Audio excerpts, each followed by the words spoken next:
Bom dia, meus irmãos, e boa semana a todos. Iniciando o livro de Jó, Jó, capítulo 1. Havia um homem na terra de Uz. Muitos comentários já foram feitos a respeito do livro de Jó. É um livro singular, uma história singular, e como toda a Bíblia é alvo de questionamentos àqueles que não acreditam na literalidade ou na verdade do livro de Jó, aqueles que defendem que é uma história criada, uma história com ele, né?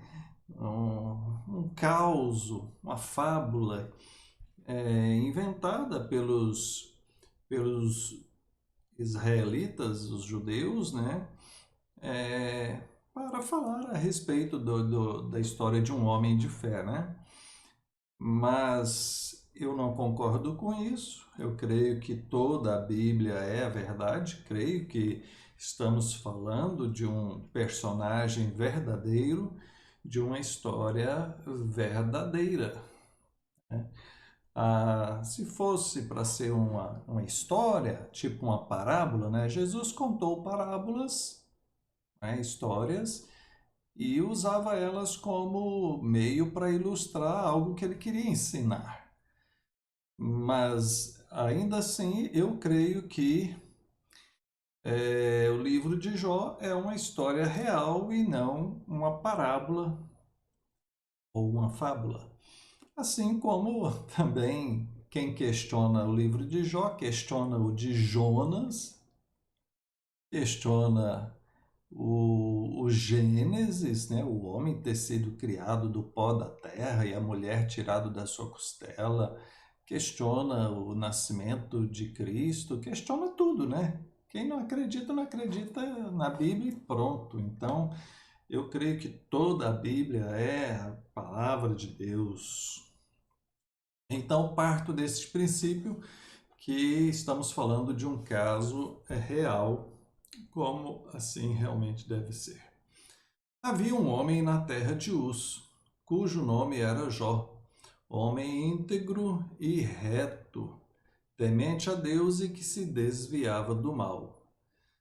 Ele fala de um personagem chamado Jó, fala de onde que ele era e como ele era, um homem temente a Deus. Verso 2: Nasceram-lhe 7 filhos e 3 filhas. Possuía 7.000 ovelhas, 3.000 camelos, 500 juntas de boi, 500 jumentas. Era também muito numeroso o pessoal a seu serviço, de maneira que este homem era o maior de todos os do Oriente. Um homem rico, um homem próspero, temente a Deus. Chamava Jó seus filhos, os santificava de tempo em tempo, levantava de madrugada e oferecia holocausto segundo o número de todos eles, pois dizia: talvez tenham pecado os meus filhos. Ele é um homem preocupado com família, ele é um homem temente a Deus, preocupava-se com a situação espiritual dos seus filhos, talvez seus filhos tinham pecado, e então ele orava pelos seus filhos, oferecia seus sacrifícios a Deus em favor dos seus filhos. Ah, Verso 6: Num dia em que os filhos de Deus vieram apresentar-se perante o Senhor, veio também Satanás entre eles. Pois bem, essa é uma parte controversa, né? Como se dá isso, né? E a gente lembra que Satanás é um anjo caído, mas é um anjo, né? E está a serviço de Deus, e mesmo tendo sido expulso, continua a serviço de Deus. Essa é uma questão que nem todos entendem, mas eu sempre, quando trato desses assuntos, eu explico Todo ser criado foi criado por Deus. Foi Deus quem criou os anjos, foi Deus quem criou os demônios, foi Deus quem criou o homem, foi Deus quem criou os animais, os planetas, tudo, tudo, tudo, tudo. Só existe um Criador, que é Deus. E todos estão subordinados a Deus. O diabo não é um adversário de Deus ou para Deus. É para nós, mas não para ele. Para Deus, ele é um ser criado que serve aos seus propósitos. Se Deus não o quisesse, Deus já tinha eliminado ele. Ele serve aos propósitos de Deus. Ele tem um propósito na criação de Deus. Então, diz aqui que quando os filhos de Deus se comparecem, Satanás também comparece. Está falando de uma reunião aqui no céu, né? Uma reunião espiritual, onde então há esse encontro. E isso, na linguagem que pode ser traduzida para nosso entendimento, porque nós não conseguimos dimensionar tudo isso. Então, assim, não tente entender plenamente como que isso aqui deu, porque vai além da nossa capacidade de entendimento. O fato é que aí temos esse diálogo. Perguntou o Senhor a Satanás: você viu o meu servo Jó, homem temente a Deus?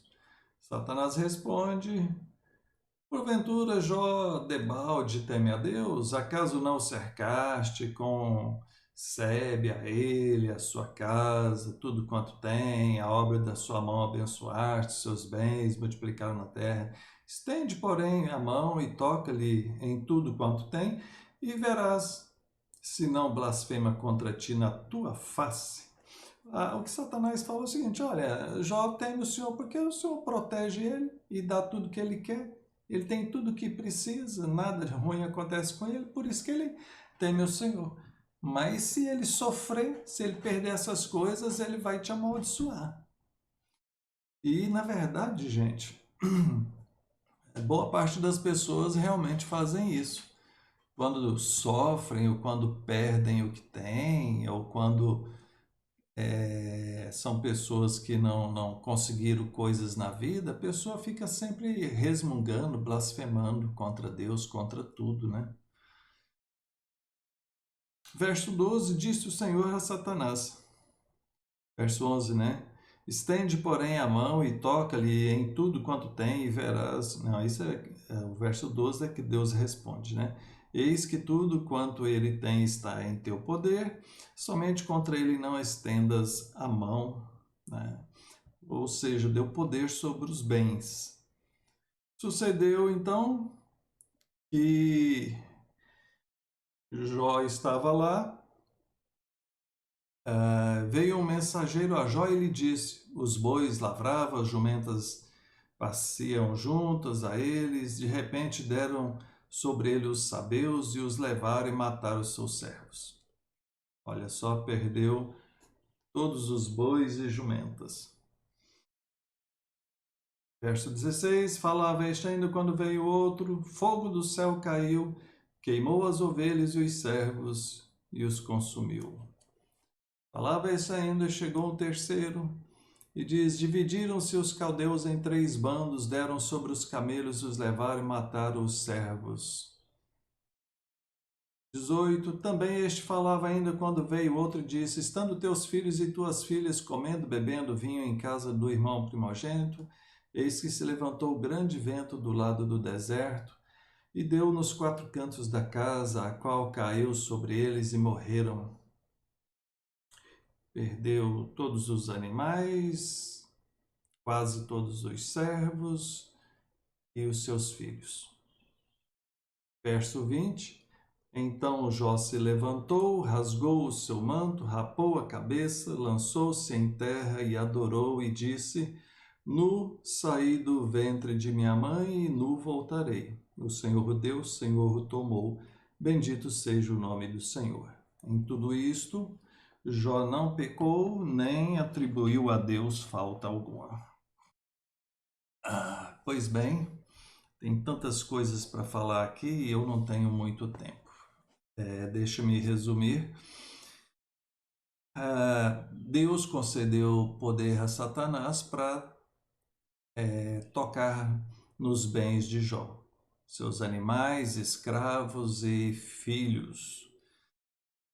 Pois bem, nem tudo que acontece é obra do diabo, mas tudo que acontece só pode acontecer pela permissão de Deus. Agora, é claro que o homem, na sua maldade, extrapola os planos de Deus. O homem não é maior que Deus, mas o homem faz todo tipo de maldade. Mas lembre-se que para aqueles que temem a Deus, o Senhor reconhece e os guarda. Então, tudo que acontece na nossa vida só pode ser pela permissão de Deus. Por isso que a gente fala é com Deus, né? Antes de falar com outras pessoas e coisa e tal, a gente fala é com Deus. Outra questão é a atitude de Jó. Jó, ele tem uma atitude aqui fantástica. Ao ver toda a desgraça que veio sobre ele e tudo que ele havia perdido, inclusive todos os seus filhos de uma única vez, ele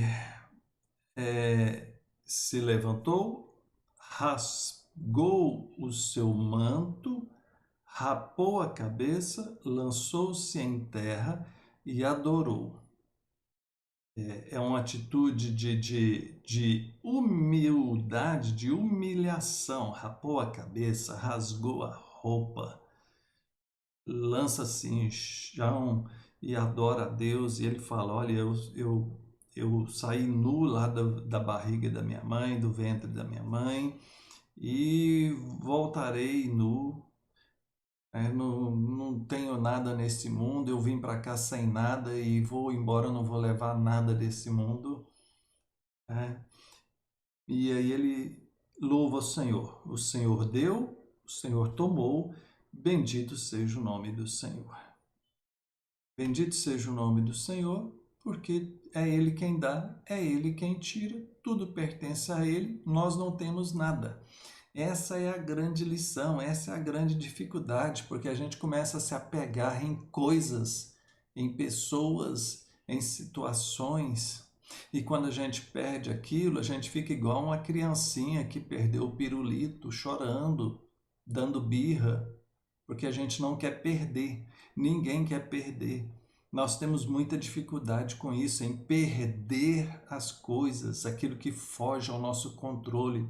Nosso coração egocêntrico quer estar no controle das coisas, quer ter o domínio das coisas. Mas Jó, ele entende que não é ele, é Deus. E então ele se humilha, o Senhor deu, o Senhor tomou, bendito é o nome do Senhor.